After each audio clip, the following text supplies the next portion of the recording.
Hello everybody, welcome to the Eternal Card Breakdown. My name is Pojo, and I'm not dead. As you may have known, we haven't been streaming or putting anything up on YouTube for like the last, I would say almost a week or so.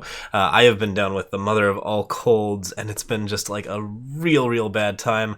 Had a pretty sore throat, didn't really have a voice. That's slowly coming back though, so I'm hoping that we're going to be streaming on Friday at 7 p.m. PST. I'm not going to rush it, I'm going to take care of myself, and then like if we're up, I think we'll be up tomorrow, so that should be pretty good. It's looking like we're finally at the tail end of it. However, we have a bunch of new balance changes to look over. There's a bunch of interesting things that have happened, and let's talk about like basically everything that's going to be coming up. So we have some Hooru nerfs. There are some stuff to increase the prevalence of aggro strategies and relic strategies. There's a couple of things to basically change certain build-arounds in the current set to make them a lot better, so big legendaries are getting some buffs, and we're also seeing a couple of other buffs for shift-related cards, and some other stuff to sort of like keep things balanced and allow people to interact with markets more. So we're going to be talking over all of these card changes, hopefully, and let's go ahead and get right into it, because there's a lot of them, so we're going to try to go through these as fast as we can while still talking about all the prevalent points. First things first, Murderous Chains is dead. Yeah, that's good. Okay, Murderous Chains has moved from 8 to 9. This is definitely a change that I have been sorely wanting for a very long time. This card is the mother of all top ends. It is really capable of doing a lot of things very consistently. It turns every power that you play into a slay.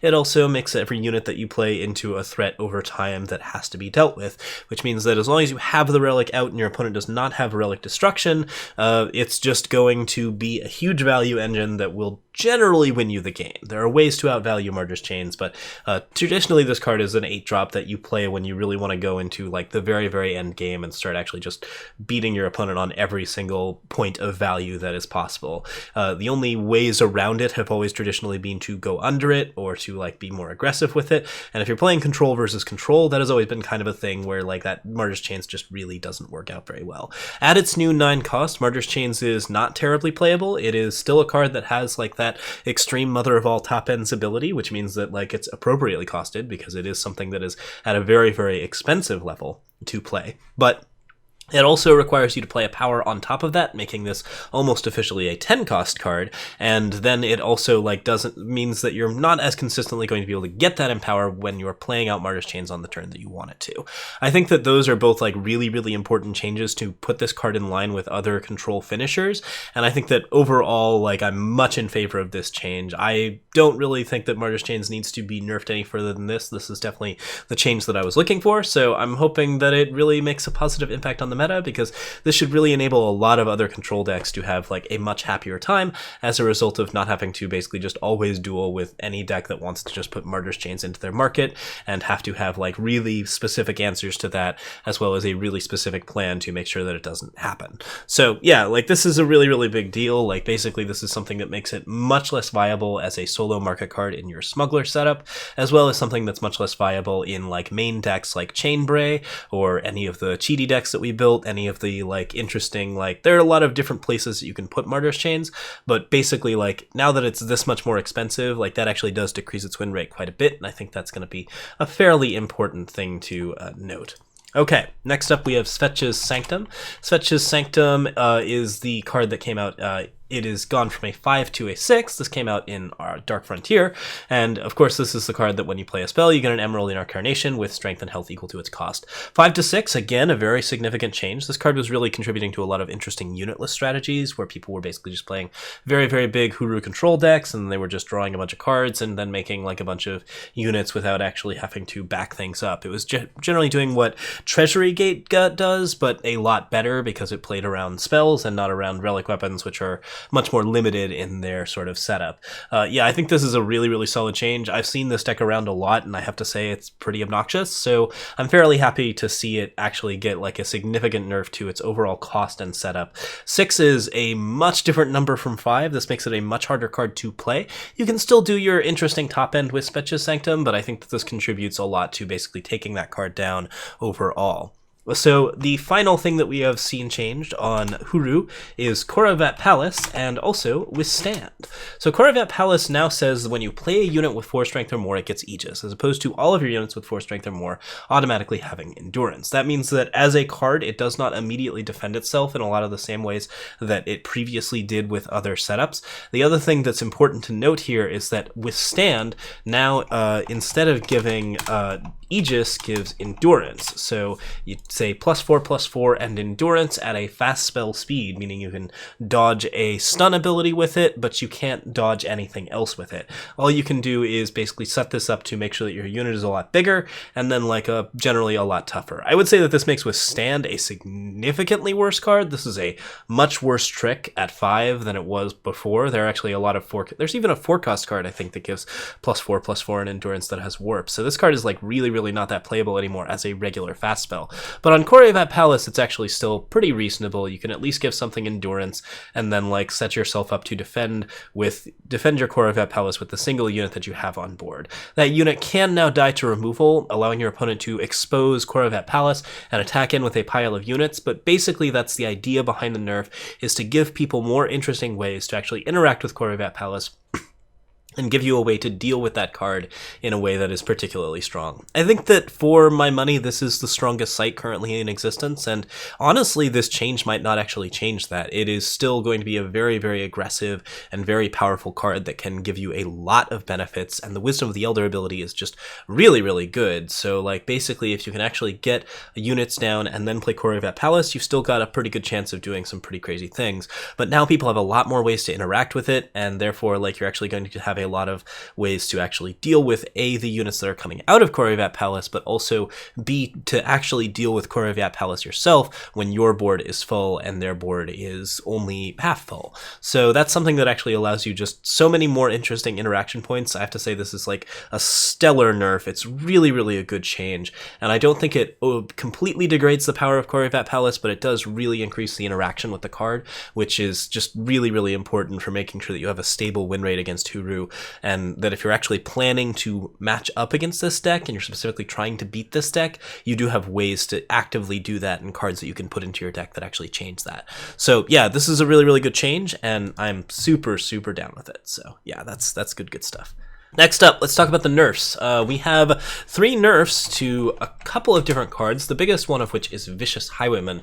This is a 5-cost 5/3 with Charge and Warcry now, so instead of a 4-cost 4/2. Now that stat upgrade is a significant difference when you are also talking about lifesteal and quick draw happening on Vicious Highwayman, since this now allows this card to spar with a bunch more interesting cards.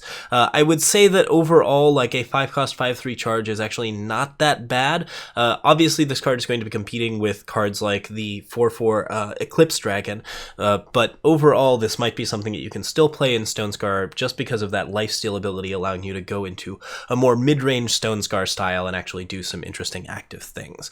Now, the reasoning for this nerf was to specifically allow you to play more 1 health units aggressively. This is a card that really punishes people with 1 health units because it's got lifesteal if you actually deal the damage, which means that basically you not only get to kill your opponent's 1 health units, but you also get to completely recover from any aggro strategy in a counter aggro strategy of your own, meaning that any like aggro deck that wants to play like actual Stonescar aggro often has to vie away from a lot of the cards like Oni Ronin or anything with 1 health that actually like really could sort of mess yourself up. So I think that this is something that like really needs to happen. I would say that Vicious Highwayman is not that playable of a card as a result of this change, but this is something that really does actually impact the meta on a different level when it comes to all of the cards that Vicious Highwayman shut down.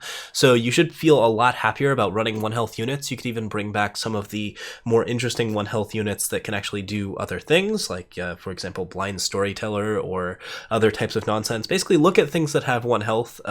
This is something that actually is like one of the biggest reasons why those cards aren't playable at the moment, and I think that it's actually a very big deal that this card has been nerfed to the point that it has been.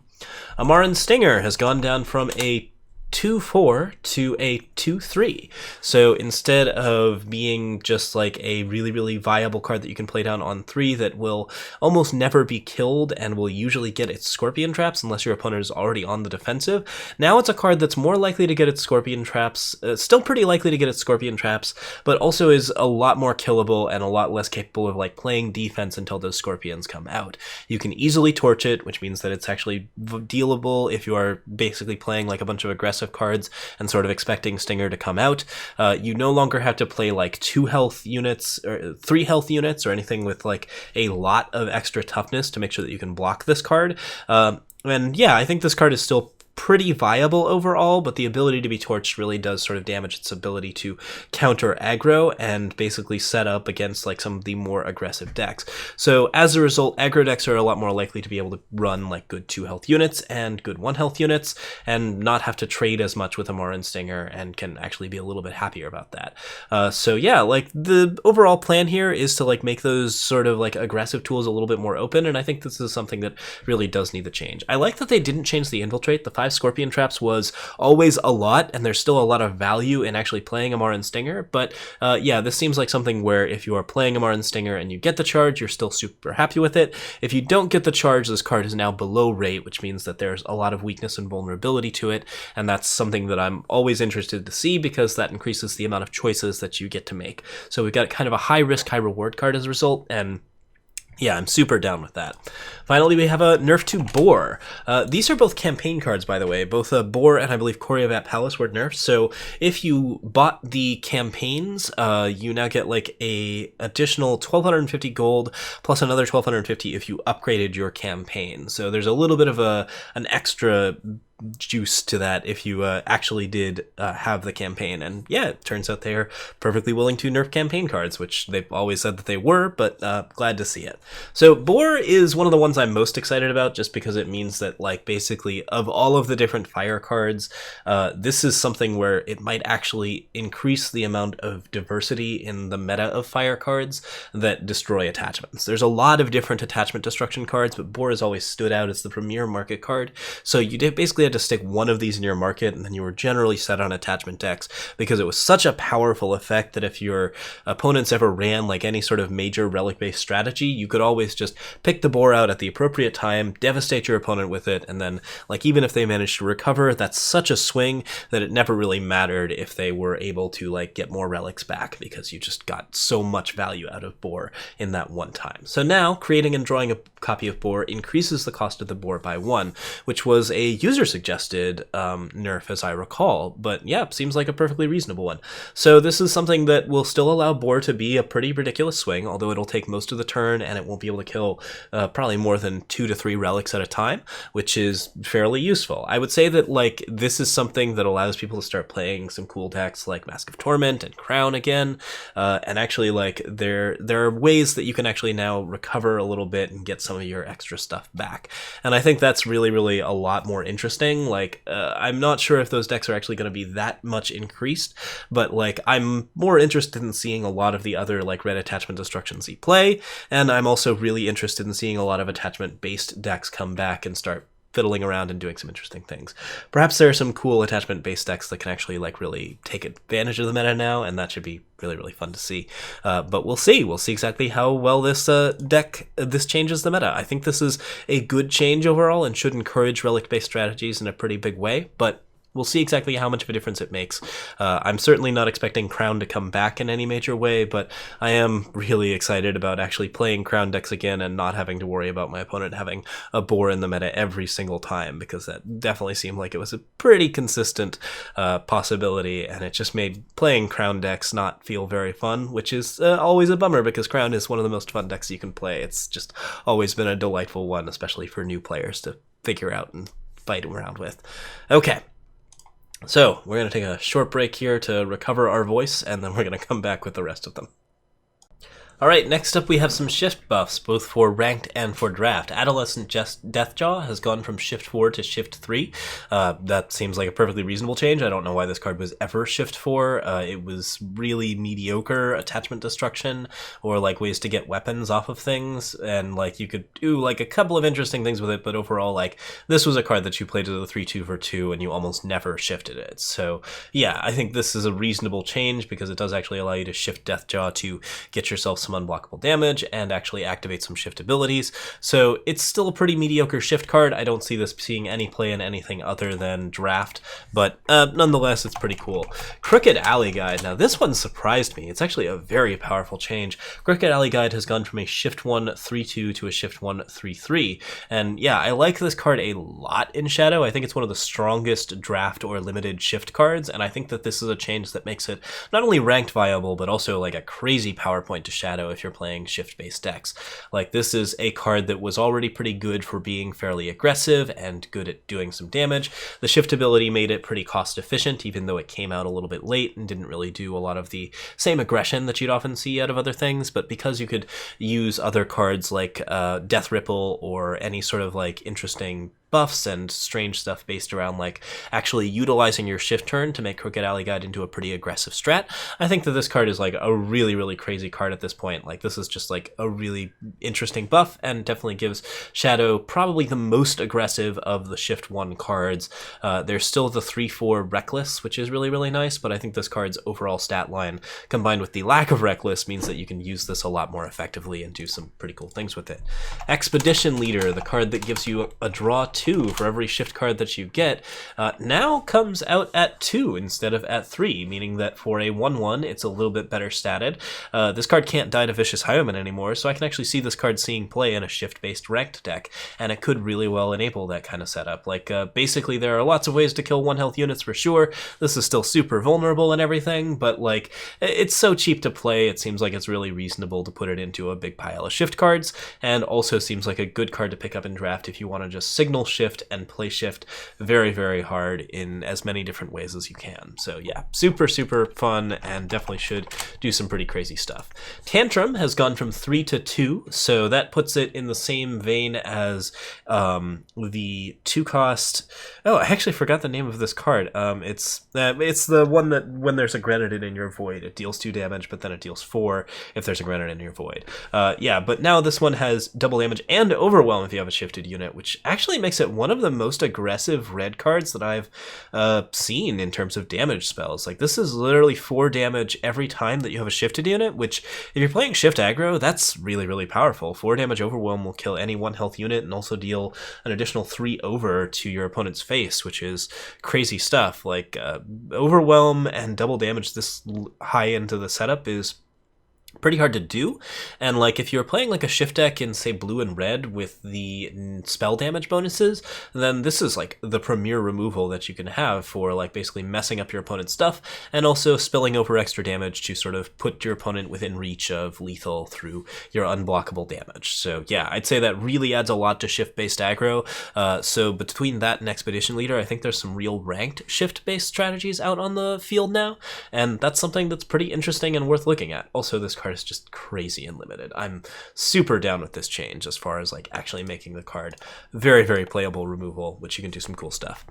All of those shift changes are really buffing the particular types of shift strategies, but also like these are adding a lot of points to Fire Time and Shadow, so there are also supposed to be some changes to Primal to make up for it. Elder Meditant has gone from a 4-cost 1-2 to a 4-cost 2-2. I think that's a reasonable change. Elder Meditant was always pretty poorly statted, and like really it was only ever played to draw 2 cards, which means that you had to play 4 for an Aegis unit, then pay 3 to twist it and then get your card, and then pay another 3 to twist it and then get another card, which would then kill the Meditant. And that was like the only 2 things that you could do with it, because turning it into a 2-1 with Aegis really didn't do much. Now you can actually do some interesting patterns with it. You can trade with it a little bit more often, you can buff it a little bit more. It's more likely to actually spar with an opponent's unit while also drawing you cards as an engine when you're using buffs on it and when you're allowing for extra health. And I think that that's actually something that really matters in a limited format. I still don't think this card is at all playable in ranked, but if you have like the way to get the combo going, like Stained Honor plus Elder Meditant for infinite draw, maybe you're a little happier about this stat boost. Hard to say. Murderous Flock has gone from a 3-3 to a 4-3. I think that's a pretty good change. Blue has a lot of good flyers in the limited format already. Like Draft has just like some amazing blue flyers, so another common flyer that also gets a benefit from Scout is pretty crazy. But also I think Murderous Flock was pretty underpowered for a common and generally didn't reward scouting enough, so this seems like a solid limited change. I'm very much in favor of this. All right, so the last changes we have are mostly to build around me's, specifically big legendaries. Lorai the Appraiser, who we played with in our Heroes Brawl, was a 3-cost that had a 3-cost twist, but now has a 2-cost twist, meaning that you can play Lorai on 5, twist her immediately, and immediately get a 5-drop to play next turn, meaning you can always pick up your Staff of Stories or whatever else you want to grab that is specifically 5-cost. I think this makes Lorai a lot more playable, and also since she's such an engine if she continues going, I think Lorai-based decks really seem like an interesting thing to build at this point. I'm really hoping that people build some interesting stuff with that. So Perilous Research and Alarming Findings has gone from a 3-cost and a 8-cost to a 3-cost and a 7-cost. So the card that you draw that plays a Sandcrawler and draws a card for each of your relics now does twice as much, which is a pretty big deal, I would say. Like if you want to actually get a big old relic-based strategy going on, this is something that you can do quite a lot with, and I think that's actually like really, really reasonable. So Alarming Findings is an interesting card. I'm looking forward to playing with it a little bit, and yeah, as far as like build around me's go, I think this is probably not anything that's going to like completely rock the boat, but it's a very good top end for a relic-based deck, which should also give you a lot more things to do now that there isn't a boar to break all of the relics that you are playing, or that boar is just like a lot harder to break that many relics. So if you want to do rat cage based Xenon stuff, that definitely seems like something that you can do.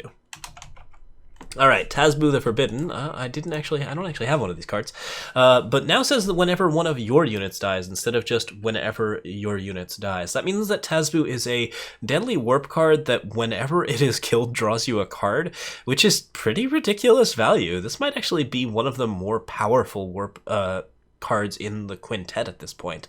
There's still a lot to be said about that Justice card that gives you the curse, but I would say that this is actually like way up there now in terms of card advantage and overall value, because Tazbu is always going to be the first target for your removal, but also like if Tazbu can't be targeted, he's a huge card draw engine, and if he can be targeted, he still effectively drew you 2 cards when you played him at 5, which is a pretty crazy mono shadow buff. And if you are doing any sort of like dual color insignia stuff, that's something that like really, really benefits a Tazbu deck. So I think this is a card well worth crafting, and we should probably make our first. I actually really want a premium of this, so I'm just gonna go ahead and make that right now. I got a bunch of dust left over from all my Mars chains.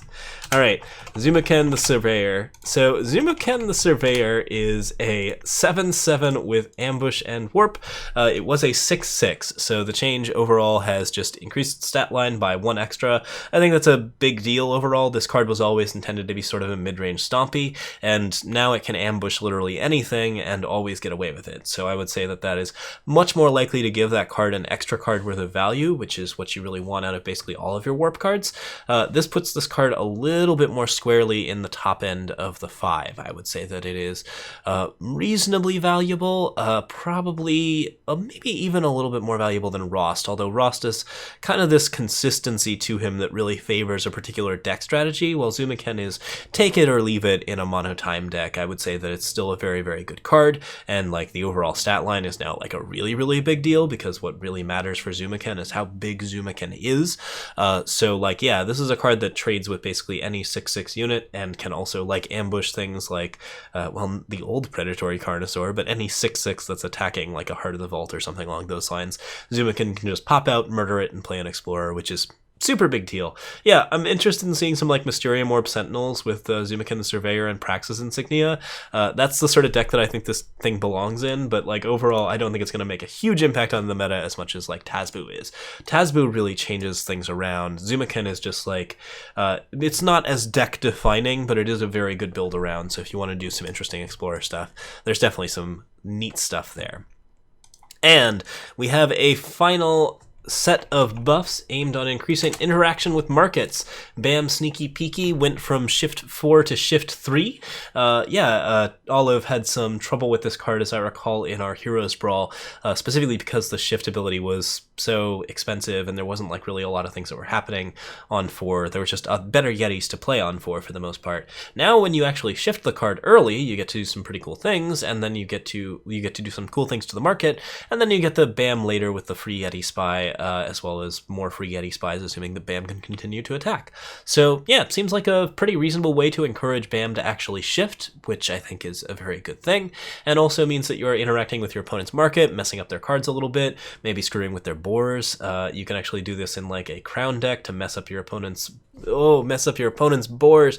How fun would that be? I'm pretty excited about that. Yeah, so definitely a pretty cool card overall. I think this is going to make it a better include in specifically crown decks and other things to actually make attachment destruction feel a lot less useful in the market, which is very, very good. The other change, which I think is also very good, is Incendiary Slag has been changed from 2 red to 1 red. And also this card gets a minor buff from Vicious Highwayman and the other changes. Like basically a 3-1 is a little bit more viable of a stat line as an aggressive unit now because there are less things that really, really badly punish it. There's still plenty of things that punish you for having 1 health, but this is something that actually is more likely to trade a bit more efficiently now, and it isn't likely to lose you the game just for having it because it activates Vicious Highwayman. So yeah, like this is a card that you can now use to mess up your opponent's market on a regular basis. You can include it in a wide variety of decks. It was barely playable as a 2-drop in Double Fire because like Double Fire is such a strict requirement even in a mostly fire deck. Just like the fact that you might not be able to play this on 2 was so devastating that it just really felt like something you didn't want to do very often. Now I think this card is going to see a lot of play, and that's really going to increase the amount of interaction that people have with the market, which means that market-based strategies may actually be a little bit less likely to be common. I would say that there's less of a chance of seeing like those big Diogo decks that are sort of messing everybody up with the crazy infinite markets. I would say that like we've got like basically less of that 12 merchant, 16 merchant strategy stuff floating around the void when we have Incendiary Slag and Bam Sneaky Peeky in the mix. So yeah, that seems like a very, very good change overall. So, basically as far as these changes go, I have no complaints whatsoever about this particular list. Like, this is a bunch of changes that I have specifically been looking for, as well as a number of cards that I'd noted were not strong. Like, I didn't think that they had a lot of interesting things going on with them, and the buffs that they have received have really increased the amount of interesting interactables that they have, interesting decision-making that you can make with them, and interesting decks that can be built out of them. So, overall, like, this is a real round of winners. How much of an impact it makes on the meta is always to be decided, and we're gonna be really interested to see what all comes out of it. But I know that there's like at least 5 to 10 more decks that I'm really excited about building as a result of these changes. So I have to say, like, this seemed like a really, really good setup overall. And I'm also pretty excited to be playing like other stuff again. Like, I'm pretty interested in playing some crown decks now that there's no chains or boar. I'm pretty interested in doing some other interesting, ridiculous attachment-based shenanigans. And it'll be fun to actually fiddle with opponents' markets because these cards seemed like they were very underpowered to start, but like should be a lot better as a result of this current setup. So looking forward to all of that, and thank you guys so much for watching.